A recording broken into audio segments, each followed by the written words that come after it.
This story of Isaac and Abraham helps us to understand the cross. The Father was pulling the switch on his own Son. God was the one who gave Jesus up to pay your penalty and my penalty so we can be free. On this mountain it will be provided. And 2,000 years later, it was. I've taught this and read this many, many times, but it never ceases to amaze me that the parallels. Clearly, this is a picture, a prototype, a foreshadowing of the Father who gave his Son.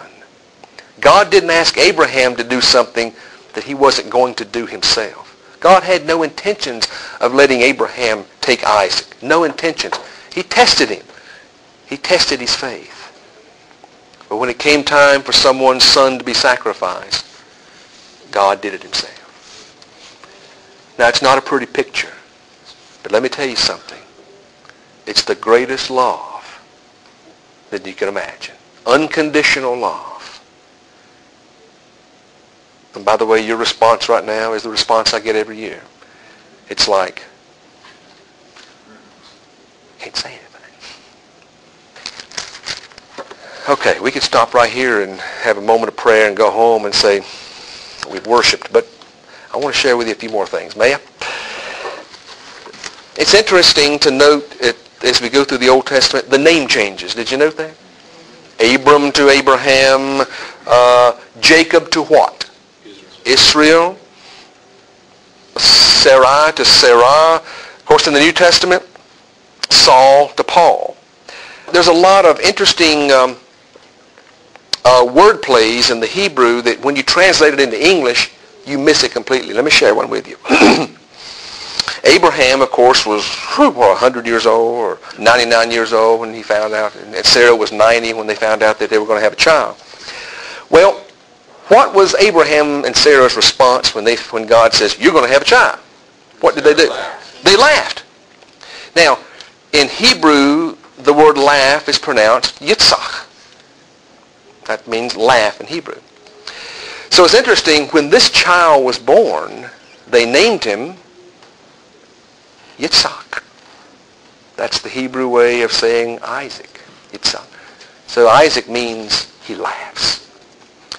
So remember this, if you don't trust God, God's going to always get the last laugh. So trust him. The story of Joseph. Let's talk about that in our last few moments together. A question, of course, is if Joseph is not the one through whom the promised messianic line runs, then why are 13 chapters devoted to the story of Joseph? Because it would appear, obviously, that Joseph would be the one, but we know now that he's not. Judah is. Because if he wasn't, then Judah would not probably have survived the famine. Okay. Beautiful. At that time, of course, there was a great famine throughout the land. And so this story of Joseph is a beautiful story about the providence of God. You know what the word providence means? It's really the opposite of the word coincidence or accident, which says, hey, there's no meaning to this. It's just random. It just happened. Providence says, oh, no, it didn't just happen. There's someone behind the scenes orchestrating everything and bringing it to its proper goal. Someone is orchestrating the events of history. Well, this is a beautiful story of that happening.